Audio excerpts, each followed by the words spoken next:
Chris, thanks for joining us ahead of the game against Bristol Rovers. A chance to make it 6 consecutive wins in a row now. Is everyone around the place really buzzing to keep that going? Yeah, I think it's the next game, the most important one. We've obviously been on a good run and we want to continue that. Tomorrow we're at home, we've got to make that count. But as I said to the players today, we need to avoid any complacency, any distractions, because I've seen enough of Bristol Rovers to know it's going to be a tough game. You mentioned to the lads ahead of the Exeter game about how long it had been since the club last won 5 games in a row. Do you find it important to share with them that they're helping turn around the club's fortunes and helping make more history? Yeah, definitely. I do share that kind of stuff with them if I think it's worthwhile, and I did think on that occasion it was, because as I said after the game, it's you can't take wins for granted and say we've won this, won that. Every game, we've seen it ourselves this season, every game is tough.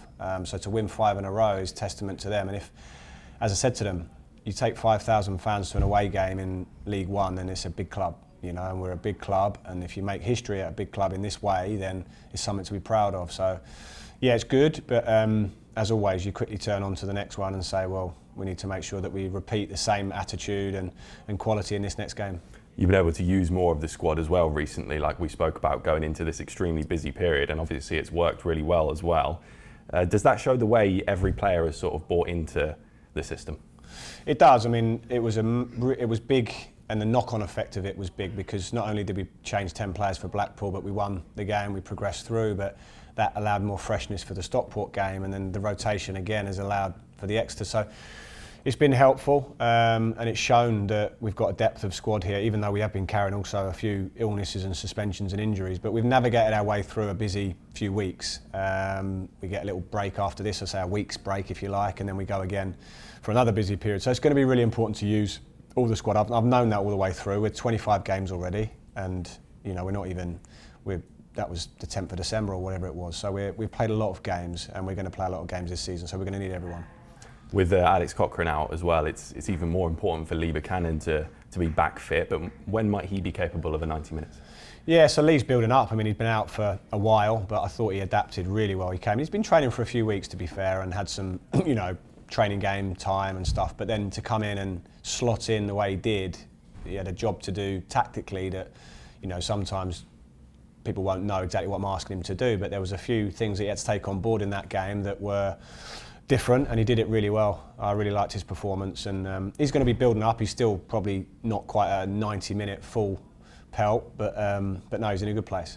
With Cochrane himself as well, you said that was a nasty cut that he suffered against Barnsley. Is there a bit of an outlook as to when we might see him again? Yeah, he's been going for his checkups and his kind of reviews and everything, and it's progressing along well. But he's obviously not available for this game, and we'll see how he goes back end of next week, if we can get him going again outside at some point. But yeah, it's good. It's going to take a few more days.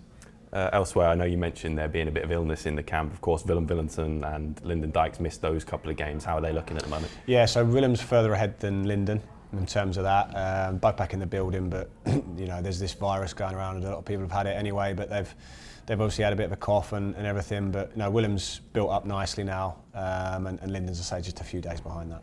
We also saw Alfie Chang back in action this week with the under-21s, even got himself on the score sheet as well. How pleased were you to see that? Yeah, very pleased. Alfie is the model professional. Ever since I came in, he's been the first one in the gym every time I've gone in there.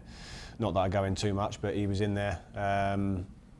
First thing in the morning, the way he's handled a really nasty injury and was out for such a long time is full credit to him. And I'm really pleased, because when they go through that type of period out, you really just wish the best for them. And to come back and score. He's looking strong in training, day by day, week by week. He's got to build up now, but it was a good step for him. Looking at Bristol Rovers, they've had a few tough results this season, but a few good ones as well. Of course, beat Barnsley in the FA Cup. How do you assess the way they play? Exactly that. They're a team that are good on their day. They're a really strong team. I've watched a lot of them. They've got good experience. They've got some good quality, and they can play. They try to be on the front foot from what I've seen. They try and press and get after teams as well. So we're going to have to probably deal with a bit of that in the game, and they can play, and if you give them time and space, they can hurt you. So I've been impressed, and I know that their results have been up and down, but I'm expecting tomorrow to be one of our toughest games of the season. So as I said to the players, we need to avoid any complacency or distractions. This week they brought in Lee Catamol as sort of a set-piece coach there. Are we starting to see teams really put a focus on that area of the game? Oh God, yeah. I mean, it's I don't know what the exact stat is, but let's say 30% of goals are from set pieces, and I don't know how many are from corners, but it's a critical part of the game. It's the, you know, much as people will say they're not interested in set pieces, it's the laws of the game, it's the rules of the game. They're very important, you know. Otherwise, they decide games, you know. So you have to be really good at them, and that's attacking and defending. So it's an area that they obviously have seen they want to bring someone in. So, you know, some do set piece coaches, some use one of the sort of first team coaches to take charge of it, or the goalie coach. So I've experienced all different types of that, but regardless of how you do it, you have to be good at them. You touched on it slightly, but after this game is the only real sort of period of a week or so where there isn't a fixture.